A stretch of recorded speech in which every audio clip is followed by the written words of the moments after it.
Olá a todos, muito boa noite. Eu estou aqui em mais um Gotinhas de Consciência para você.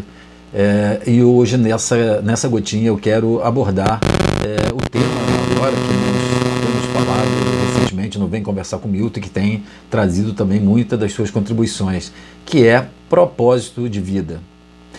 E isso eu tenho abordado com mais detalhes, né, nos vídeos que você pode acompanhar, porque muitas pessoas associam de uma forma muito equivocada propósito de vida a propósito em termos de carreira, em termos profissionais.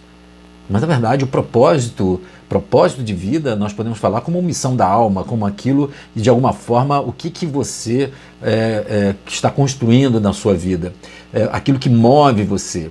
Então, uma das primeiras coisas importantes que eu quero deixar nesse vídeo para você é esse conceito, né? Propósito é diferente de meta, propósito é diferente de plano de ações.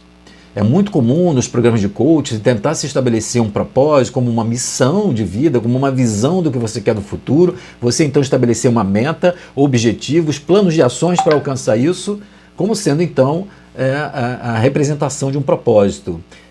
Propósito tem a ver com a essência, não tem a ver com a forma, não tem a ver com coisas concretas que a gente vai conseguir.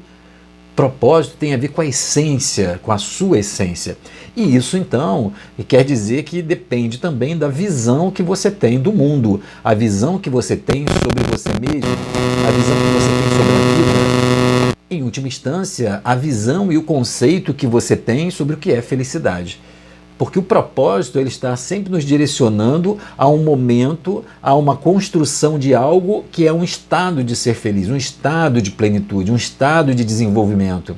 E por isso que ele é permanente.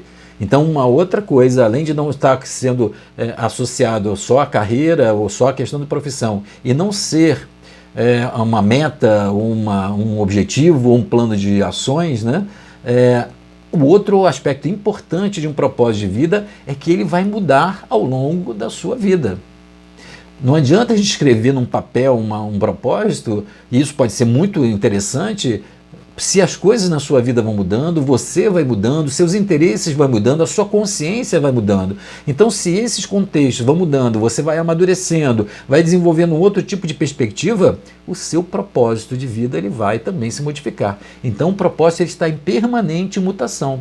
Conforme as coisas externas, o contexto, ele vai mudando, nós precisamos ajustar o propósito, reavaliar se as coisas que nós estamos fazendo estão trazendo esse estado da alma. Então, além então dessas duas diferenças, uma das coisas importantes em relação ao propósito é que ele não tem essa concretude que normalmente as pessoas têm uma expectativa de encontrar. Vêm me procurar para fazer um programa de desenvolvimento e querem construir uma frase para colocar num post-it na geladeira de que esse é o meu propósito de vida. Isso ajuda numa reflexão, numa dúvida, mas o propósito ele não é concreto, ele é um estado que combina um tipo de aspiração que você quer para a vida, combina um tipo de sensações e de emoções que mantém um nível de sensação de plenitude, não plenitude alcançada, mas que você está no caminho que parece estar alinhado com a sua alma. É quase como se representasse uma conexão da sua alma com aquilo que você faz na vida. E aquilo que você faz, evidentemente, são objetivos, conquistas, um status, um conhecimento, um aprendizado, um bem material, não tem nenhum problema, não é necessariamente isso, né? Então, mas a questão é o estado que a gente alcança com essas coisas. É por esse motivo que, por exemplo, muitas vezes as pessoas colocam objetivos como um propósito de vida, de enriquecer, de alcançar um progresso A ou B na carreira, e alcançam, e depois, num dado momento, começam a perceber que aquilo não é suficiente para trazer um sentido de satisfação, de plenitude, e podem, por exemplo, desenvolver um quadro depressivo. Esse quadro depressivo pode ser causado por um desalinhamento daquilo que nós estamos fazendo, das conquistas já realizadas com o propósito da alma. E se nós não formos capazes de reajustar o que nós fazemos para realinhar com a nossa alma, nós podemos então às vezes permanecer em quadros de insatisfação, de ansiedade, porque parece que falta alguma coisa, parece que falta algum sentido. Isso é sinal de que está faltando algum tipo de alinhamento para você em relação ao que você veio fazer no mundo.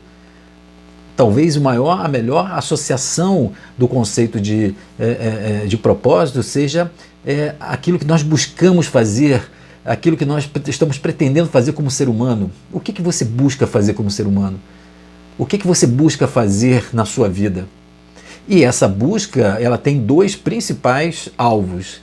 Aquilo que nós temos um prazer e estamos buscando realizar, em termos daquilo que a gente faz, daquilo que a gente influencia as pessoas. Então, as realizações e os aprendizados. Porque muitas vezes aquilo que nós buscamos é um sentido de melhorarmos como pessoa, melhorarmos com o nosso nível de consciência, a nossa percepção sobre o que faz sentido na vida. Esse muitas vezes é o principal propósito do indivíduo. E a gente fica às vezes colocando em coisas de conquistas materiais, conquistas de algumas conquistas mais objetivas, mais concretas, que não tem nenhum problema da gente colocar como caminhos, né? São meios de alcançar isso. O problema é quando nós estabelecemos isso como sendo as metas, como sendo o fim, e não como um meio para alguma coisa, para a realização de alguma coisa, para algum tipo de aprendizado.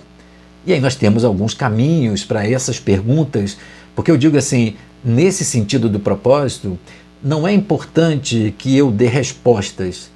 O mais importante é a gente aprender a fazer as perguntas certas. As perguntas que nos levam a estar ampliando aquela perspectiva de se isso que nós estamos fazendo parece estar fazendo sentido de realização. Você se sente realizado na sua vida? Não no sentido profissional, não naquilo que você almejou e conseguiu como uma condição econômico-financeira, porque normalmente nós estamos muito focados nisso, mas a sua realização como cidadão, como pessoa, como membro de uma família, a sua realização em termos de conseguir constituir um relacionamento, um casamento, uma relação amorosa ou afetiva, uma relação social, uma atuação no meio social, você sente que realiza alguma coisa e não necessariamente são as realizações enormes, grandes, que vão influenciar muitas pessoas, porque isso é uma outra ilusão. Poucos de nós vão ter como propósito de vida essa possibilidade de influenciar ou de modificar a vida de muitas pessoas. Não é isso que traduz um grande propósito. Ele pode ser grande em termos de tamanho, mas um grande propósito é quando você atinge a sua plenitude, não só da realização possível do que você quer fazer, e se isso está alinhado com algo que traz esse sentido de satisfação, de realização. E principalmente aquilo que você está aprendendo. Então, uma das coisas que, tanto na vida pessoal, como na vida familiar, social, amorosa e até profissional, que indica o nível de aprendizado, o propósito de estar passando e fazendo o que nós estamos fazendo, passar pelo que estamos passando, é o tipo de sofrimento que nós temos, o tipo de desconforto, o tipo de conflito que nós temos, porque aí há uma indicação de que há algo que nós precisamos ainda aprender, que nós precisamos aprimorar, aperfeiçoar na nossa vida e que nós ainda não conseguimos fazer. A superação disso não é só a resolução, mas é entender assim, o que esse problema, o que esse conflito está me levando a perceber, a tomar consciência, a melhorar como pessoa. Porque na hora que a gente faz isso, nós então percebemos e aproveitamos aquela experiência como o grande propósito da sua existência. Então a pergunta que eu quero deixar no final dessa gotinha é: o que você busca na sua vida? O que você busca de aperfeiçoamento, de realização ou de aprendizado com tudo aquilo que você tem passado? Com aquilo que você passa? Com os seus projetos? O que você busca como ser humano? Um grande abraço, muita paz. Tchau.